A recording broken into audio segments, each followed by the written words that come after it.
Welcome friends to the Do Less Be More channel. I'm Amy and today I want to talk about a popular cliche in the productivity world.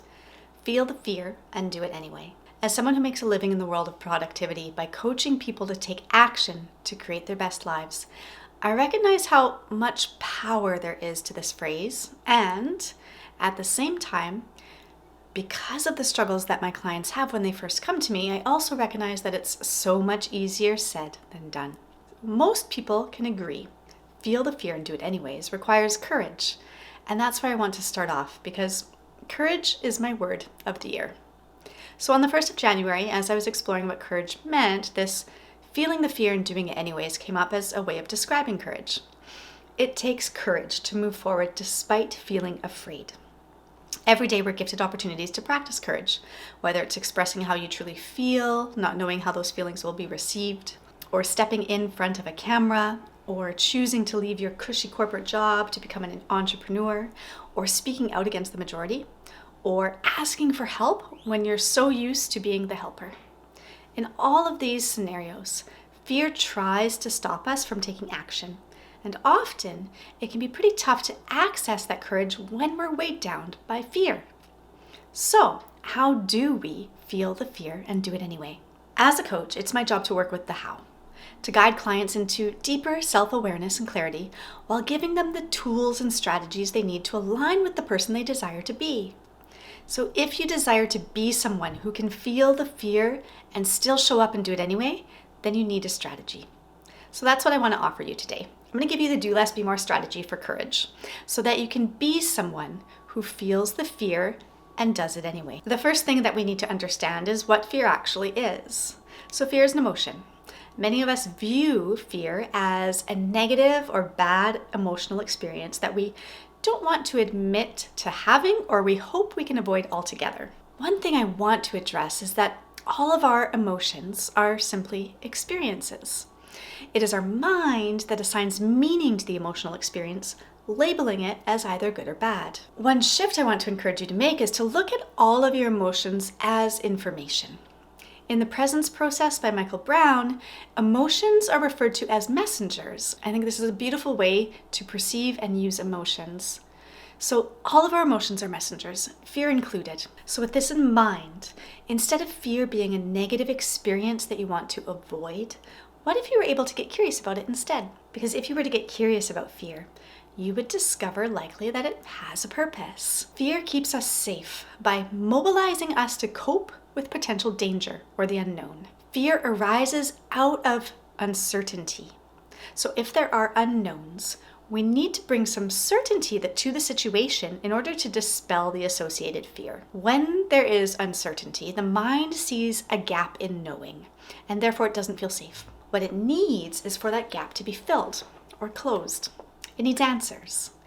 Fear thrives on unanswered questions. So in order to feel the fear and do it anyway, you must answer the questions that the mind is asking so that you can feel safe enough to take action. To do this, simply sit down as if you were going to meditate, close down your eyes, and pay attention to your thoughts in relation to the fear you're experiencing. What language is your fear speaking? What is your mind worried about or concerned with? What questions does your mind have in relation to this thing you're afraid of doing? Your fear might be speaking about judgment or failure or incompetence. So in the example of fear of judgment, your mind may ask questions like, what if my family doesn't understand why I'm doing this or doesn't approve of it? What if I receive negative comments on social media? No matter how your fear looks, your answers to your mind are going to acknowledge potential outcomes and outline what you're going to do in those scenarios. So in the case of this fear of judgment, it might look something like, my family probably won't understand why I'm doing this, but that's okay, because I know this is an alignment for me. If and when I receive criticism on social media for this, I'll ignore it. I won't engage, because I recognize that what I have to offer won't align with everyone. I'm not here to please everyone. I'm here to show up as my best self in service of others by doing what feels true for me. If your mind is afraid of failing, it will be asking things like, what if everything goes wrong? And your answer to your mind then is, well, then when it all goes wrong, this is how we're going to handle it. We're going to take steps 1, step 2, step 3. And if your mind is doubting your capabilities, it may be asking, can I really do this? And the answer may be, yes, absolutely. I'm trained, or I have the life experience, or it's my heart's desire. Or the answer may be, no, I can't. When I honestly consider it, I can't do this because I'm not qualified yet, or I don't have the resources yet, or it's really not my passion. And that negative response is okay, because it's still giving the mind that certainty it needs to dissolve the fear. You don't have to give your mind a positive answer. You can tell your mind that, yeah, I'm probably going to fail. Everything's likely to go wrong. It's that moment that you give your mind an answer, even if it's negative, that fear is removed.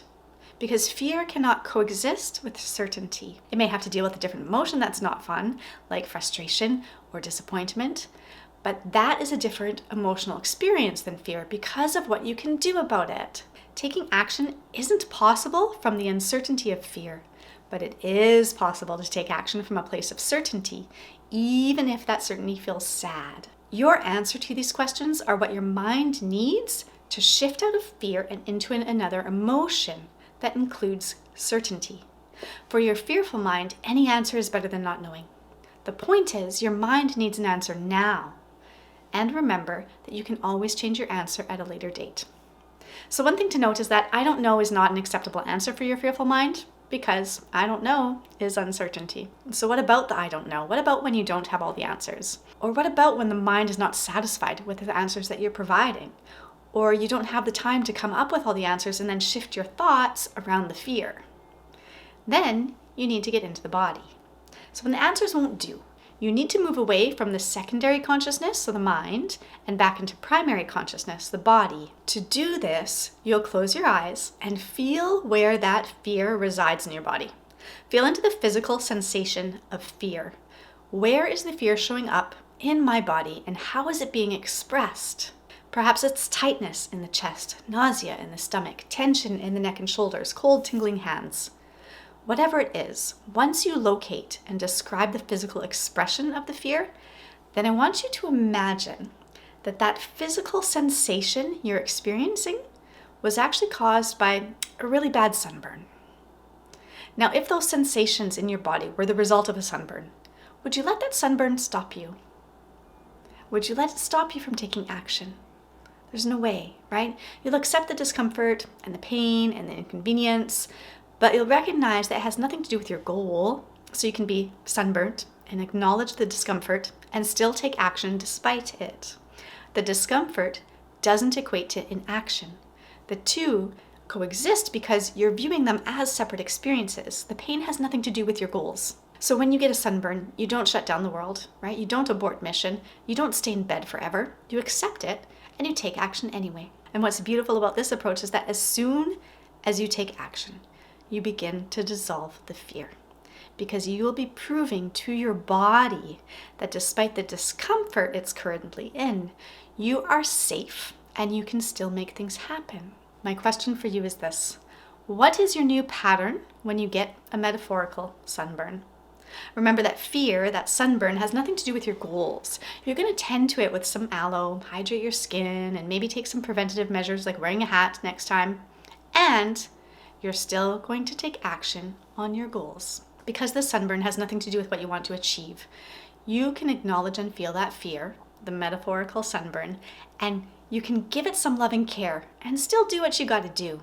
So to recap, the do less, be more strategy for feeling the fear and doing it anyway has 3 steps. Number 1, acknowledge that fear is simply an emotional experience offering you information.